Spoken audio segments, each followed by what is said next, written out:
What if what you eat every day, believing it's healthy, is slowly damaging your heart? It's no exaggeration. Sometimes, what hurts us most doesn't come with a warning. It doesn't taste bitter, nor does it smell strange. It's right there on your plate, just like always. And without you noticing, your heart starts to suffer.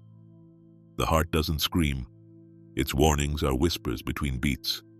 A slight tiredness you can't explain. A blood pressure reading higher than usual. A fatigue that arrives earlier than normal. And you think, it's age. But it's not always that. Over the years, the body changes.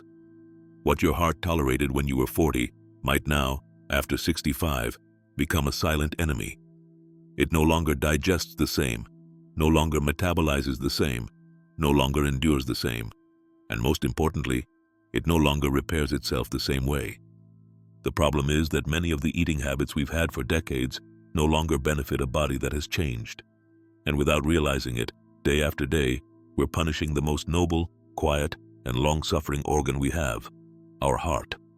That's why today we're going to speak plainly, not to scare you, but to help you, to show you 5 foods that many older adults consume daily, and that could be damaging their cardiovascular health without knowing it.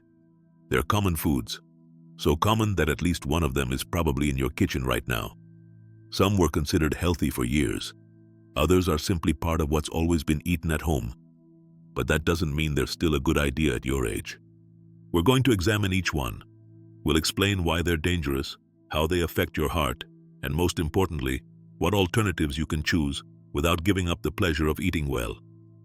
Stay until the end, because the most dangerous food is often the most ignored. The one eaten out of habit. The one you find in almost every kitchen, even in those that consider themselves healthiest. And once you discover it, you'll never look at your plate the same way again. Why the heart changes after 65. Imagine a garden hose. When it's new, water flows strongly, effortlessly. But over the years, that hose hardens. It becomes less flexible. And if it's not cared for, it can crack. Something similar happens to our arteries. After the age of 65, the cardiovascular system undergoes a series of natural changes that we often ignore. Arteries, which used to be elastic like a rubber band, begin to lose flexibility. This means the blood has to work harder to circulate, and that extra effort translates into higher blood pressure. Additionally, the heart itself begins to change. The walls of the heart can thicken slightly, the heart rate may become less efficient, and cholesterol, that old acquaintance, becomes harder to control, even if you're eating the same as always. Why does this happen? Because metabolism changes. The body processes fats differently.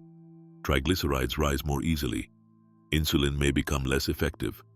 In short, what your heart tolerated at 40 can turn into poison at 70. And the most dangerous part is that many of these changes are silent. They don't hurt. They don't warn. And that's precisely what makes them so treacherous. This is where something very important comes in. The need to adapt.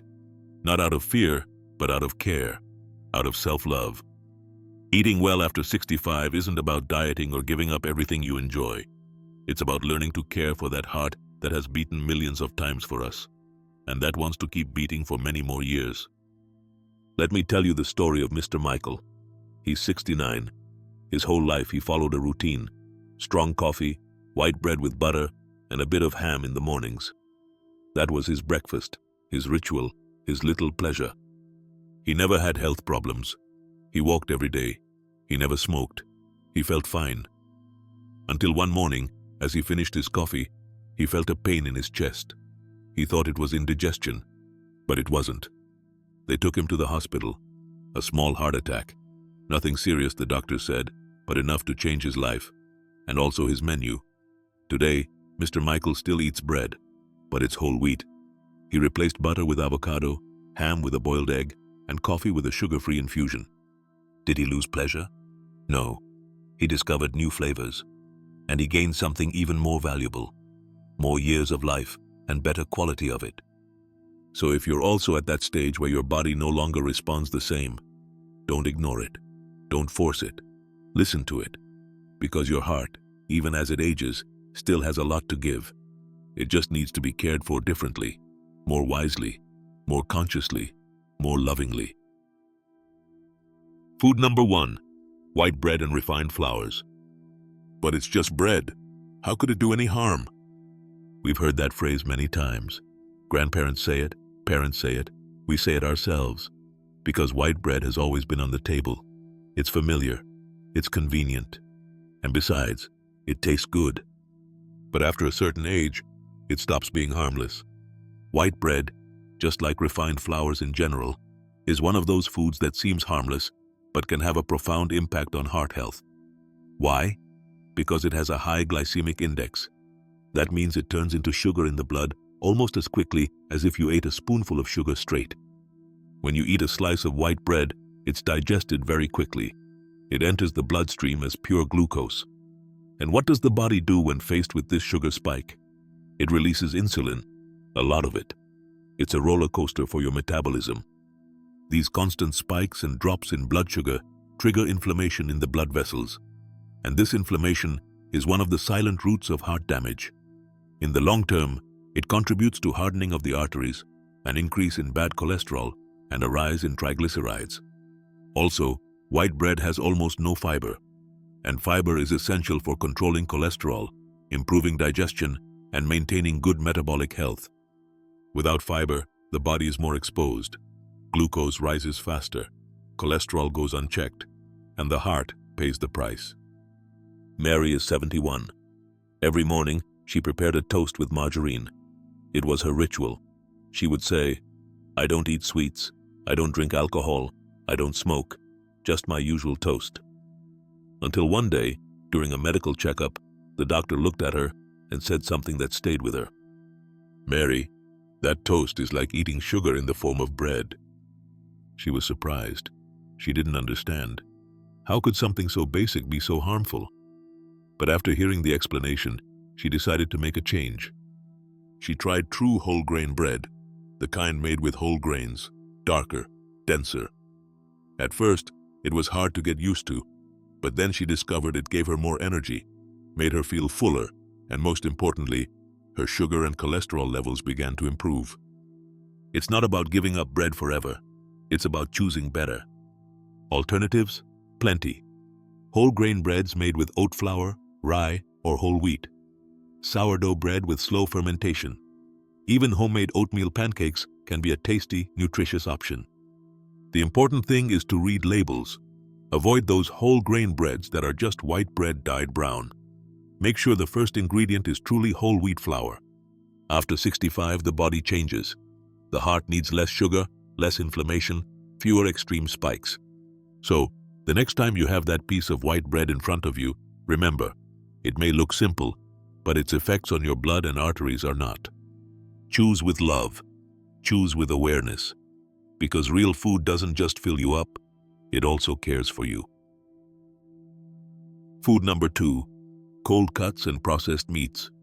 Bacon for breakfast, ham in a sandwich, sausages for a quick dinner. These are foods that many people include in their daily routine. Convenient, tasty, easy to store, and seriously dangerous after the age of 65. Cold cuts and processed meats are among the worst silent enemies of the heart. And the most alarming thing is that many older adults consume them thinking they're a good source of protein. But what do they actually contain? Excess sodium, saturated fats, nitrates and nitrites, which are preservatives used to make the meat last longer and look redder. And that combination is a perfect storm for the heart. Sodium raises blood pressure. Saturated fat contributes to an increase in bad cholesterol. And preservatives, although approved by the food industry, have been linked to inflammatory processes in the body and a higher risk of chronic diseases. What happens inside the body when we frequently eat cold cuts? Arteries that should be flexible like a hose begin to harden. Blood has to work harder to circulate. The heart has to pump with more force. And little by little, without our noticing, it wears out. Several studies confirm this. One conducted by Harvard University tracked more than 30,000 older adults over a decade. The result? Those who consumed processed meats regularly had a significantly higher risk of cardiovascular events. Another study, published in the journal Circulation, showed that even eating 2 servings of processed meat per week could increase the risk of heart disease by 20%. And we're talking about small servings, 2 slices of ham, 1 sausage. Is that quick flavor worth it, if the price is so high? Mrs. Stella was 74 when she went to the hospital due to an unexpected spike in blood pressure. She had always considered herself healthy, but she never ran out of packaged cooked ham and a bag of sausages for dinner. "I don't cook much," she would say. "This saves me." But that daily lifesaver was slowly leading her toward a heart attack. After the scare, she changed. She discovered she could bake chicken breast for the whole week. That natural tuna, boiled eggs, or lentils could provide protein without putting her heart at risk. And that she could season them with natural herbs and spices instead of relying on sodium. So, what can we do? First, drastically reduce or eliminate consumption of cold cuts like sausages, bacon, cured ham, bologna, or traditional bacon. Second, choose cleaner protein sources. Fish like salmon or trout, legumes like lentils, chickpeas or beans, skinless chicken, eggs, tofu, or tempeh if you're vegetarian. And third, cook at home, even if it's in batches for the week. When you control what goes on your plate, you're directly caring for your heart. Keep this phrase in mind. What gives instant flavor can steal years without you noticing. It's not about giving up enjoying food. It's about choosing wisely. Because the flavor of life doesn't come from salt or preservatives. It comes from the years we can continue living well. Food number 3, margarine and refined vegetable oils. For decades, we were sold an idea that we now know was false. That margarine was better than butter. That those vegetable oils in colorful bottles were the smart choice to protect your heart. That spreading margarine on your bread was a sign of health and prevention. But behind that promise lay an invisible enemy: trans fats. Industrial margarine, especially the kind produced in the 80s and 90s, contained large amounts of trans fats. These fats were not only unhealthy, they were among the worst for cardiovascular health. Why? Because they increase bad cholesterol, LDL, and reduce good cholesterol, HDL. They also cause chronic inflammation in blood vessels, favoring plaque formation and blockages in the arteries. Ernest was 68 when he decided to take better care of himself. His doctor told him to cut back on animal fats. So, the first thing he did was replace butter with margarine. "I felt responsible," he said. For years, he stuck to that habit. Every morning, a slice of toast with margarine. But over time, his cholesterol rose, his blood pressure too, and the doctor confirmed that his coronary artery was partially blocked. Ernest didn't understand. "I did everything they told me," he repeated. And he was right. He did what they told him, but what they told him wasn't true. Today, we know that many industrial margarines, although some have now eliminated trans fats, are still highly processed, made with refined oils, additives, and inflammation-inducing fats rather than nourishing ones. The same is true of many vegetable oils: corn, soybean, canola, refined sunflower. Yes, they come from plants, but the process they undergo to become oil fills them with free radicals, oxidizing them, and ultimately causing more harm than good. So, which oils actually help the heart? Extra virgin olive oil, used raw or for gentle cooking. Avocado oil, coconut oil in certain preparations, and real butter, used in moderation, can even be less harmful than artificial margarines. The key? Avoid ultra-processed products. Go back to what's real, and read labels. If a product says partially hydrogenated oil, stay away. That's trans fat, even if the labeling tries to sugarcoat it. Because the heart, though it beats without asking for anything in return, feels every decision we make when we eat. And as Ernest said years after switching back to olive oil, sometimes modern things aren't better. Sometimes simplicity is what truly protects. Next time you're about to spread something on your bread, think of your heart. It doesn't need commercial promises. It needs real food. Food number 4, boxed juices and light beverages. For years, We were made to believe that a glass of juice at breakfast was synonymous with health. The ad said, "Start your day with energy," showing a smiling family pouring orange juice from a box. And of course, many older adults adopted that habit. A boxed juice seemed the easiest and most natural way to stay healthy. But behind that colorful carton lies a bitter truth. Most boxed juices, even those claiming to be 100% natural, are loaded with sugar. Some have added sugar. Others are so concentrated that what you're really drinking is liquid sugar, without the fiber you'd get from the whole fruit to balance out its impact on the body. And if they don't have sugar, they use artificial sweeteners: aspartame, sucralose, acesulfame, K. Substances that don't have calories but alter metabolism, affect insulin sensitivity, and confuse the body. What does this have to do with the heart? A lot. Because sugar, when consumed in excess, and in liquid form it's worse, turns into fat in the liver. That fat builds up and triggers a silent process called systemic inflammation. Inflammation, in turn, hardens the arteries, raises blood pressure, elevates triglycerides, and sets the perfect stage for a heart attack. Additionally, recent studies have linked frequent consumption of light beverages to an increased risk of cardiovascular events. Not because of the calories, but because they trick the body, altering hunger and satiety signals, eventually disrupting hormonal balance. Mrs. Clare was 72, and every single day, without fail, she poured herself a small glass of boxed peach juice. "It's my daily vitamin," she'd say, until her endocrinologist showed her the sugar content, almost 7 tablespoons per glass. Claire was speechless. "I didn't know. I drank it for my health." And like Claire, there are thousands of older adults who, with the best of intentions, are drinking what amounts to a liquid dessert disguised as breakfast. So, what can we do? Opt for water with slices of natural fruit: lemon, orange, cucumber, mint. Make juice at home, but don't strain it completely to keep some fiber. Or better yet, eat the whole fruit. Chewing, fiber, satiety, all of that helps sugar reach the body more gently. And if you're thirsty, water is still king, because no juice, no matter how natural it claims to be, can replace the purity of what the body truly needs. Remember, the heart doesn't need pretty labels. It needs honesty and a bit less liquid sugar disguised as health.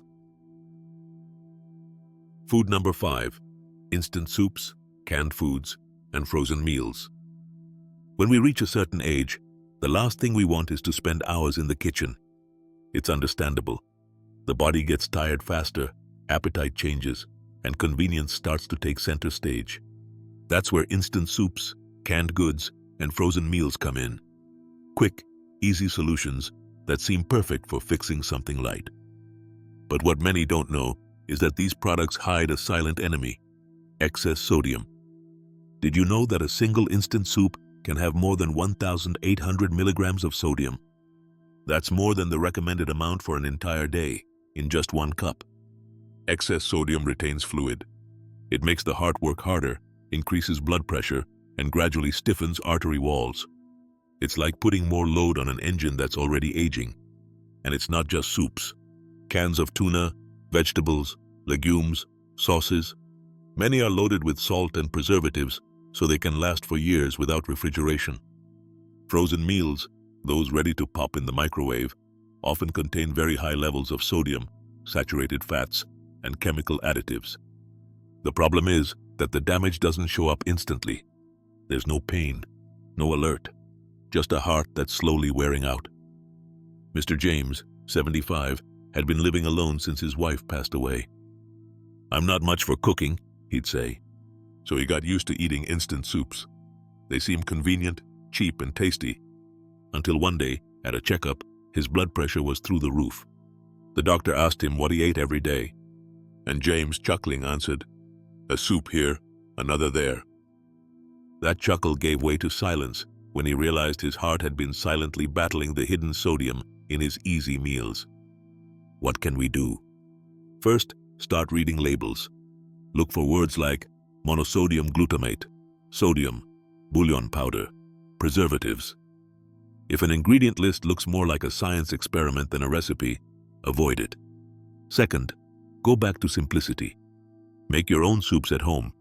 You can cook multiple servings in one day, freeze them in individual containers, and have healthy meals ready to heat. Batch cooking isn't just for busy young people. It's a tool for anyone wanting to care for their health without hassle. If you need help, ask for it. Cooking can become a shared activity, a moment of connection, not a burden. Remember this phrase: what's quick and easy often kills you slowly. Your heart doesn't need speed, it needs care, attention, and above all, less salt disguised as convenience. The big mistake: eating out of habit, not with awareness. Many of the foods that harm our hearts today didn't land on our plates out of malice, but out of habit. This is how we ate at home. I've always had the same breakfast. My grandmother used to do it this way. And of course we understand.